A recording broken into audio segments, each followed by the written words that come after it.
Hello everybody and welcome back. This is part 2 of my Game of Thrones character insight videos, and today we are looking at the Stark family, so let's get started.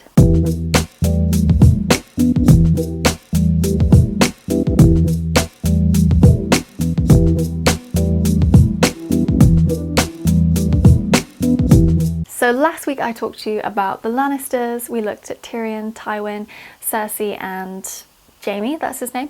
And this week we're going to look at this week we're going to look at the Stark family. I've had to do 2 separate charts because Ned and Catelyn have 2 names each. So we have Eddard Stark, which is his birth name, and then he's regularly known as Ned Stark, and then we have Catelyn Tully or Catelyn Stark. So I wanted to look at both of their names and then bring in their children. And I already want to just start this by saying that what's really interesting is how different the energies are in all of their charts to one another. It's really common that you would find family members will have energies in common.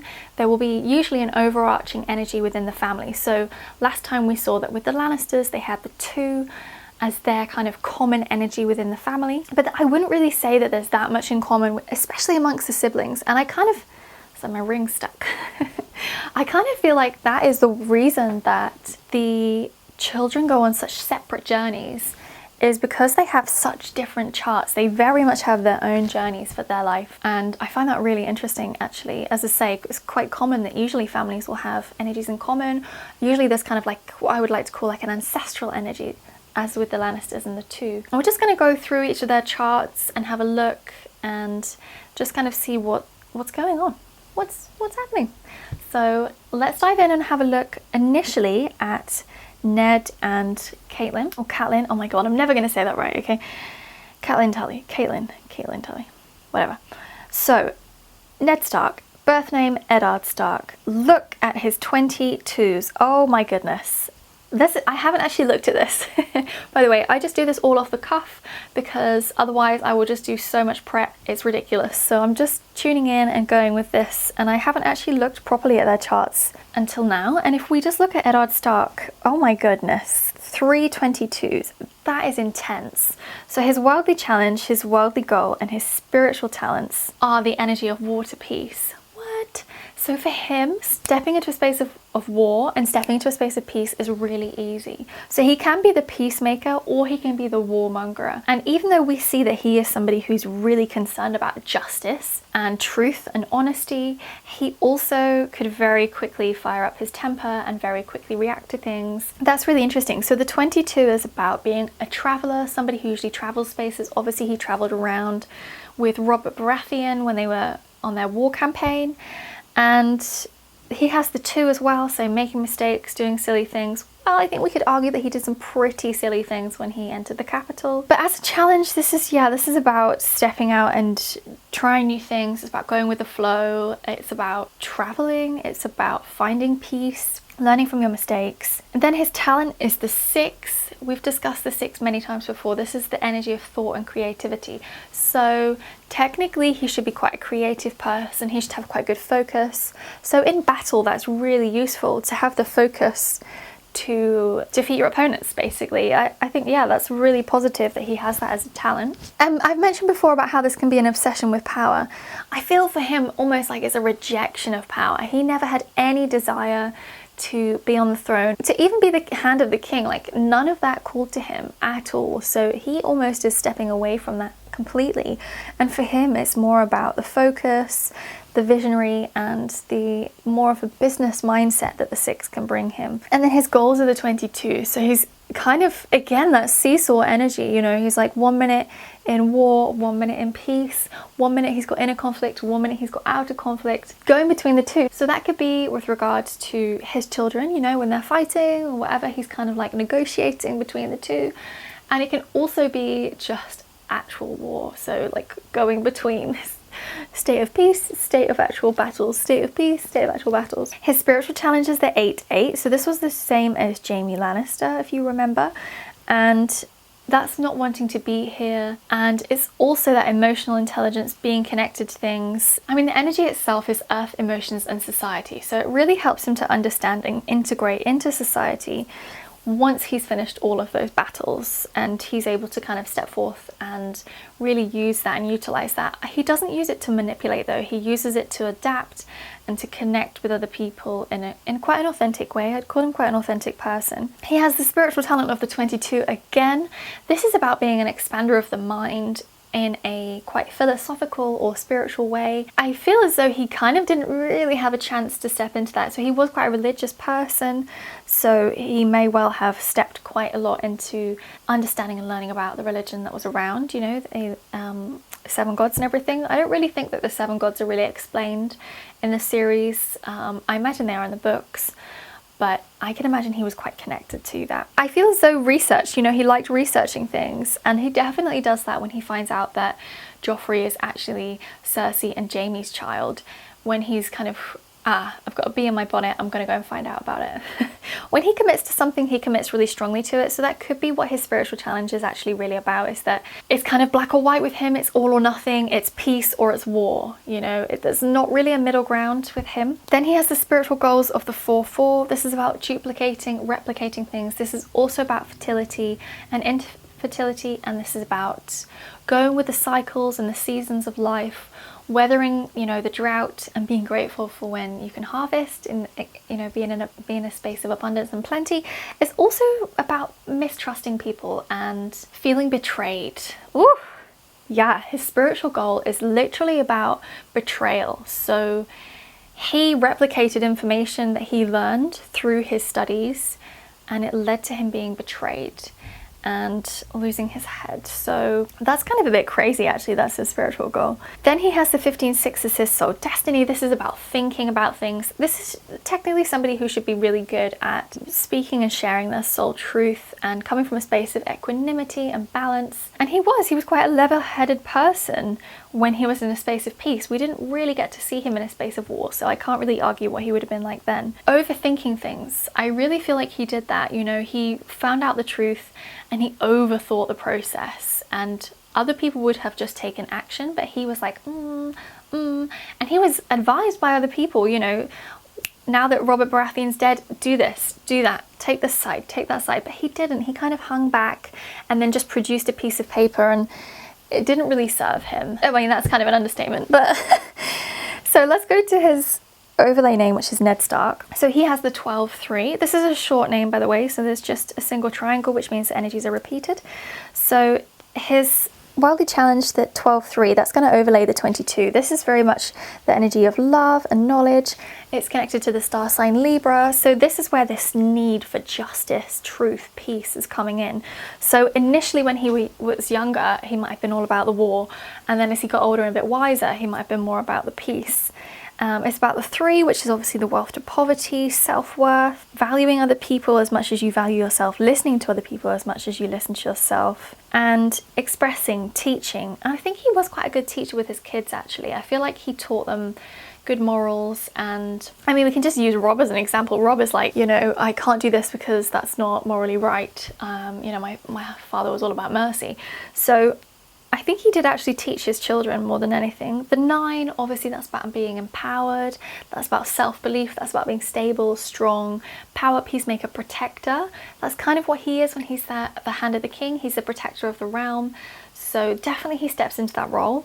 And then the 6, this is about, again, that creativity, that thought process. But to have a 6 in a goal is more about being pushed to achieve your goals. So even though he might have seemed quite complacent, when he felt like there was truth or justice to be found, that was it. He was like a dog with a bone. He was going to go for it. No matter what anyone said, he wasn't going to listen to them. He had tunnel vision. Off I go. This is the route and the path I take. He kind of was his own undoing, if you like. And that's definitely repeated throughout. So I just briefly talk about that because we have so many people to go through with this family. And then his soul destiny is the 18-9. This is interesting because this is usually an energy of an old soul. It's usually somebody who's quite futuristic and forward thinking with their mind. This is connected to Aquarius, and it's about a decision, and I definitely think that's what he had. He had a decision. He had the power in the palm of his hands, and he could have decided to back Renly, or he could have decided to, you know, bring everybody into the room and get Robert Baratheon to express what he wanted there and then in front of everyone, rather than just on a piece of paper which can be ripped up. And he made the wrong decision, I feel. I'm going to be honest.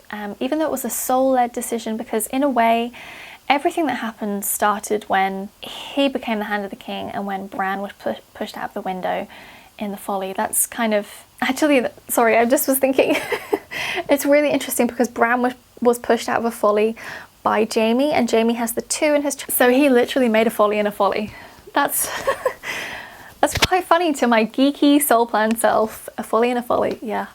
I'll go and tell someone else who cares about soul plan as much as me. Okay, so yeah, definitely Ned had this decision, the decision to become the Hand of the King or not. It kind of was out of his hands. He couldn't really decide that. And then the decision of what to do once he found this stuff out. And he, just because he was not a manipulator, he was not a schemer, he doesn't have the 11. So I'm not saying all 11s are schemers, but just in this particular series they are. So unfortunately, he really made the wrong decision and got disempowered. So let's look at his wife, Catelyn Tully.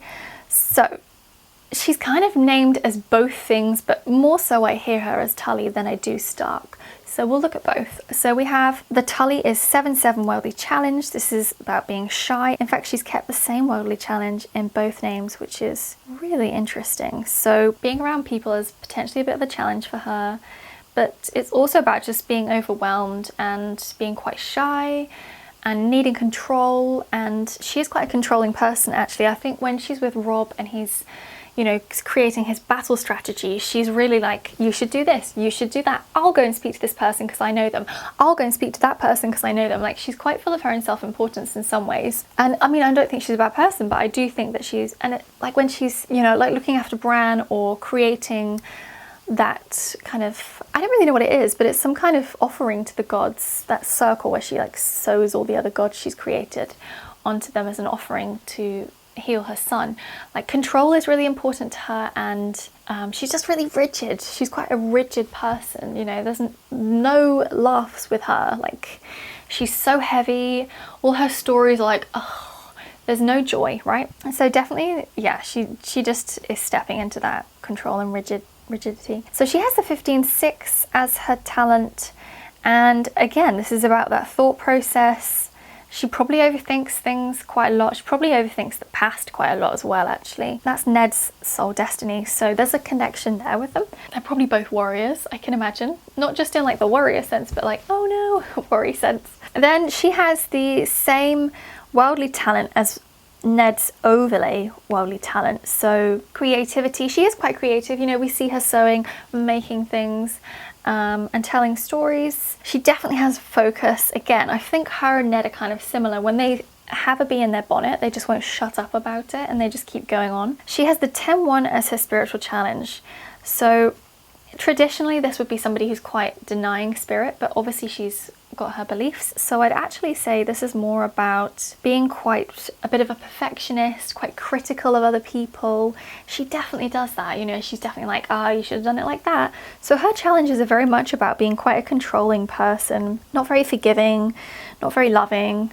And then she has the 17/8 as a spiritual talent. This is about speech. This is about putting a message out there.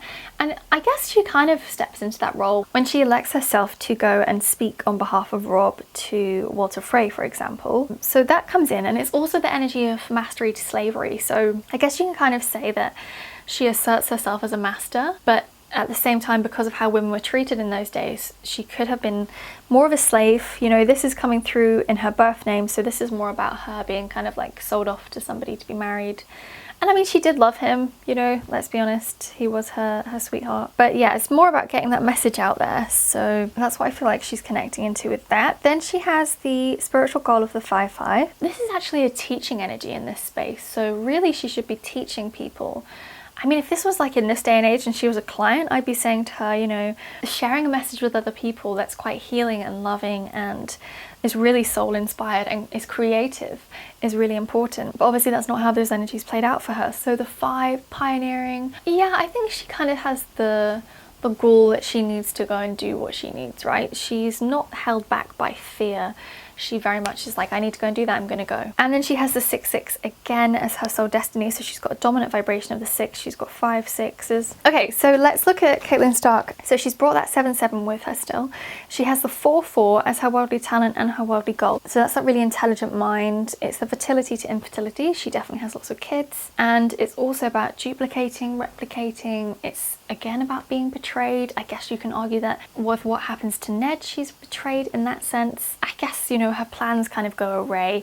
And it's also about trust. Trust is a big element of this energy. So I feel as though she probably doesn't trust people that much because of the betrayals that she's witnessed. She has the spiritual challenge of the 16-7. So presenting this facade, not really being authentic. Yeah, maybe she kind of pretends to be stronger than she is. Maybe she asserts this strong mother image, but actually she's quite nervous and worried and shy and really worried about her kids. She's got the 7 again for her spiritual talents. This is about connecting with people, networking. Again, she's really good at traveling and chatting to people. She is quite a good spokesperson. Again, she's got the 16-7 coming in as a goal, so it's about being authentic, loving, open-hearted. So maybe there's an element of forgiveness that needs to come in there, and sharing that with people, forgiving people for how they've betrayed her, I think is probably what's coming in there. And then her soul destiny is the 9. So I feel like this is just giving her the self-belief and the stability that she needs to go on this journey that she goes through, traveling to and from King's Landing, traveling to her sister in the Vale. You know, it kind of gives her the strength that she needs to go through all of that. And the belief that her children will be okay, because she's not with them for the majority of the series. Okay, so let's look at the children, which I will try and make it, I'm going to be quite brief with this because there's so many of them. And I've included Jon Snow because he is part of that family, even though he obviously is a Targaryen at the end. I've included him as Jon Snow because that's how we know him for the majority of the series. So what is interesting is many of the Stark children do have single triangles. They have short names. So Robb has a short name, Sansa has a short name, and Arya has a short name, and obviously Jon.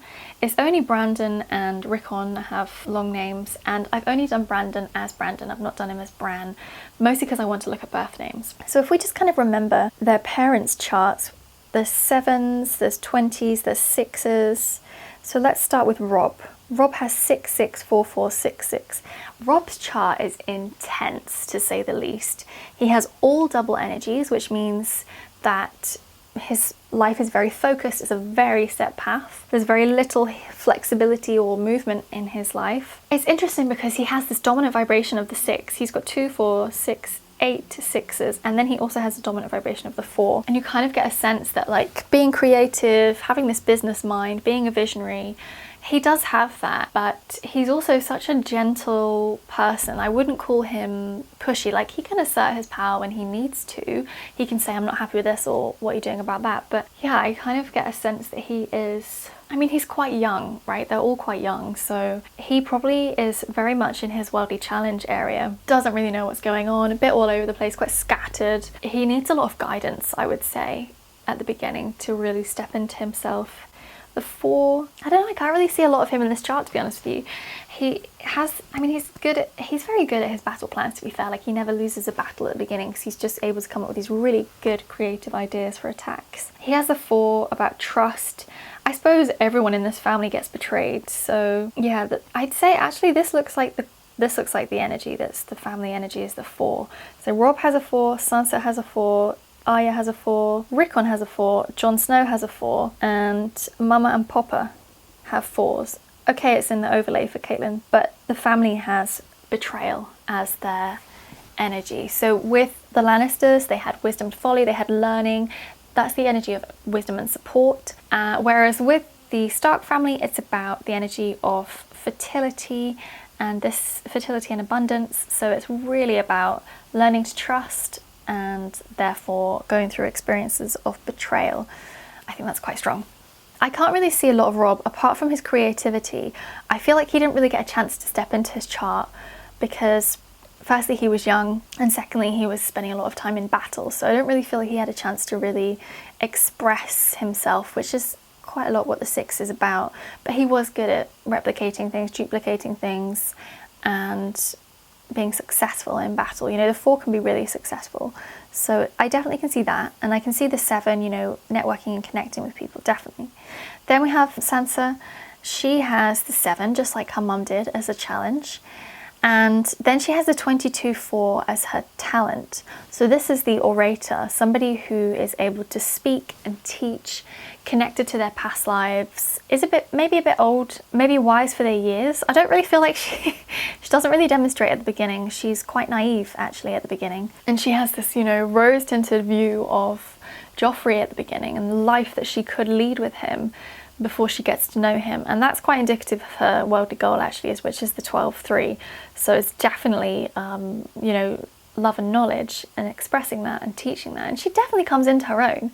However, it takes her a while. It's a real journey. And that 22 is connected to that polarity, beauty to ugliness. So she definitely goes through this space of witnessing some really ugly things and learning from them and growing from them so that she can build upon herself as a person. Then she repeats this throughout her chart because she has a short name. So again, networking with people. The shyness is there, and eager to please is what I'm hearing with that 12, because the 12 is connected to Libra. So she's quite eager to please other people and for them to like her. She is beautiful. She is regularly called beautiful throughout all of the seasons. You know, oh, look at Sansa, she's so beautiful. She'd make a beautiful queen, a beautiful wife. That's very much what is her currency almost. Her looks is how she is bartered with or for throughout the series until she becomes empowered. So her journey is very much about learning from the ugliness she witnesses and connecting with like-minded people to share love and knowledge and to pioneer something. So I feel as though she kind of steps into her chart a bit more towards the end of the series. I think it's really series 8, 7 and 8 that we see her stepping into it. She has some energies in common with Arya. She has the 22-4, just like Arya. So Sansa and Arya have the 22-4 in common. Arya has it as her challenge. Really heavy challenge. Really, really heavy. So this for her is about witnessing ugliness, going through ugliness, and she really does have that. Whereas Sansa, it's her talent, so she spends more time in a beautiful place witnessing ugliness. Arya is in an ugly place witnessing ugliness, you know, throughout everything. When she's in Harrenhal, all of her journey is pretty ugly. Even when she goes to like the faceless people and trains there, there's no beauty or joy there, is there? So for her, it's about what she's witnessing and experiencing. It's asking her to come through the other side and be able to teach and share and to use her power for good. So whereas we saw with the Lannisters, they were very much misusing their power, I think with Arya, she's actually learning to assert herself, and she needs that 9 as a talent for the journey that she goes on. If she didn't have a 9-9 worldly talent, I don't think she would have survived the journey. So she needed that to give her that self-belief that she could do it. Then she has the 11-2. So again, there's this loss to life. Of course, she loses her father. There's learning in there as well, making mistakes, growing from them. She does that, especially when she's with those faceless people that I can't think what they're called. But Jaqen, is that his name? I'm awful with names. It's so funny, like I genuinely work with names and their energies, but I'm really bad at remembering names. So yeah, she definitely has that, and she comes from a space of resilience. This is what this ugliness teaches her, this resilience. It gives her the self-belief that she needs, probably so that she can kill the Walker King. What's his name? I don't know, whatever. The White Walker King. Even though I'm watching this, I'm on series 3 at the moment, even though I'm watching it, I can't think of half the people's names. So then she has another challenge because her chart again is short. Yeah, her journey is really about witnessing what's ugly, being somewhere that's ugly, and then learning from it and coming from that space of wisdom and resilience. And having the 6 in her soul destiny is almost like a necessity to push her through. And of course there's the betrayal with the 4s, obviously, because that seems to be the family trait. And that doesn't necessarily mean that if you have 4s in your families, in your relatives' names, that doesn't mean that, you know, betrayal is kind of going to be your thing. Remember that you're here to help break generational patterns. It can be about trust and, you know, being trusted, trusting other people and following the cycles of life. but it just happens to be that we witness a lot of betrayal of this family. So looking at Brandon and Rickon, I'll do them together because their journey is very much together. So they both have 5s in their charts, they both have 8s in their charts, and they both have the 11 too. So they have more of a bond than the rest of the family. So if we're looking at the energies that these children have in common, it's basically nothing. So if we look at the energies in common for these siblings, then you can see that there's only really little bits. So where Rob has a 4-4, Sansa has a 22-4. And yes, Sansa has a 22-4 and Arya has a 22-4, but that's kind of it. That's like where the commonalities and the similarities end. So really it's Brandon and Rickon that actually have more in common, so I'm not surprised that their journey is together. So Brandon is again with that 16-7, you know, presenting something to the world, not really being true to yourself, denying your spirituality and hiding. There's a lot of hiding, dealing with negative feelings. And I suppose you could kind of argue that because he has these really insightful dreams and he kind of is hiding that because he's embarrassed by it, and at the same time it's quite deep, intense stuff that he doesn't really want to potentially see. And he has a double 5-5 there, so that's definitely a very intuitive, insightful person. So I'm not really surprised that he has this ability because he also has the 8-8 as well. So he's really intuitive, very psychic, very clairvoyant. Makes complete sense that he would have that energy.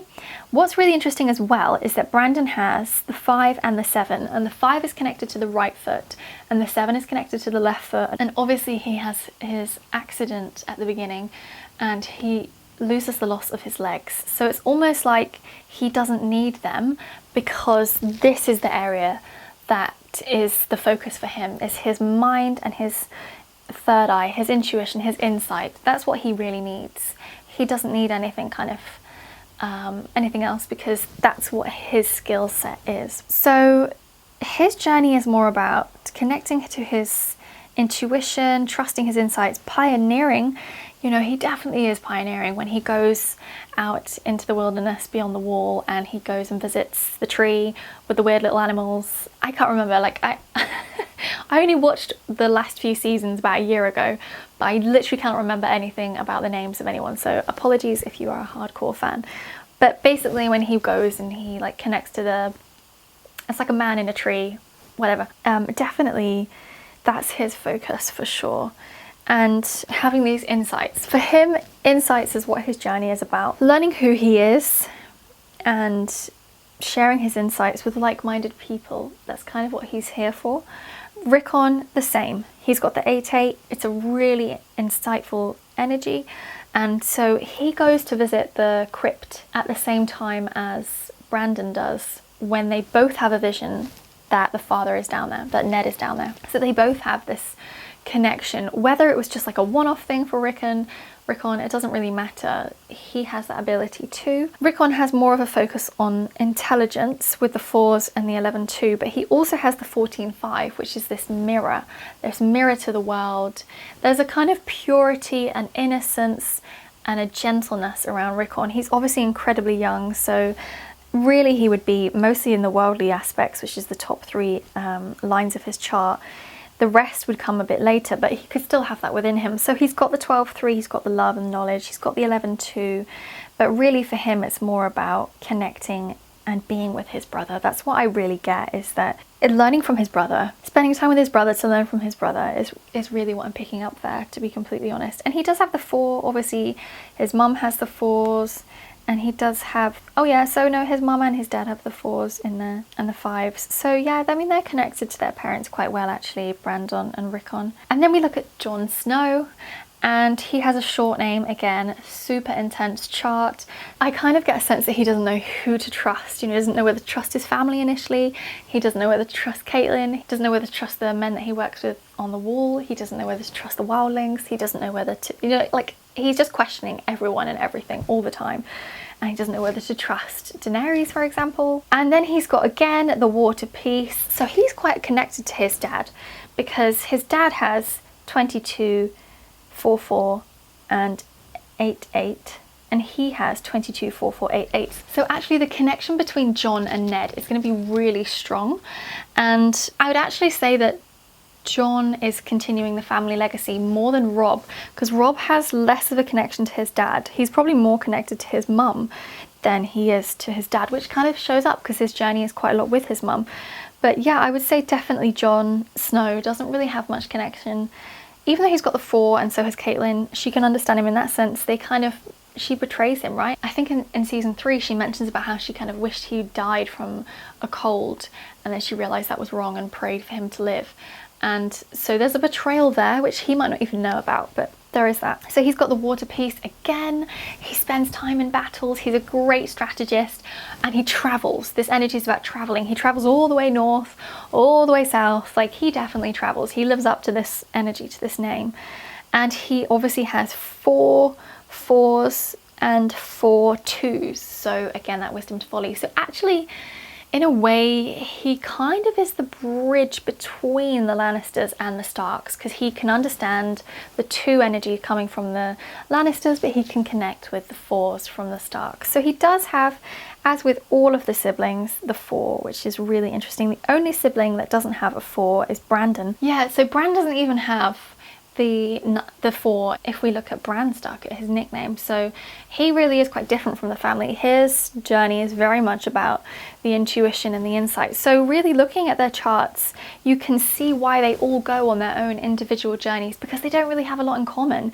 The only thing they have is this overriding energy of betrayal connecting them. Other than that, they each have their own purpose. They each have their own journey. They each have their own thing to fulfill and experience. So even though this is a big family, it's very much a group of individuals for sure, which is really interesting. Whereas the Lannisters were much more tight-knit, and you know, Tywin had all of their energies in his charts, whereas there's only a little bit kind of a connection here. So I'm not surprised that they were scattered across Westeros. Is that the right one? Yeah.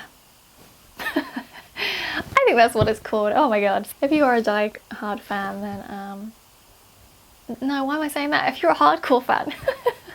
Oh my god, I feel like the light is just frying my brain, so I will end it there. Oh, I'm gonna have so much fun editing this video. There's so many times that this video has cut out and I've had to refilm it. Thank you so much for watching this video. I hope that you've enjoyed it. If I've spoken about any of your favourite characters, let me know in the comments below. If you would like to see more videos like this, also let me know and I will definitely do them for you. Thank you so much for watching, and I will see you in next week's video.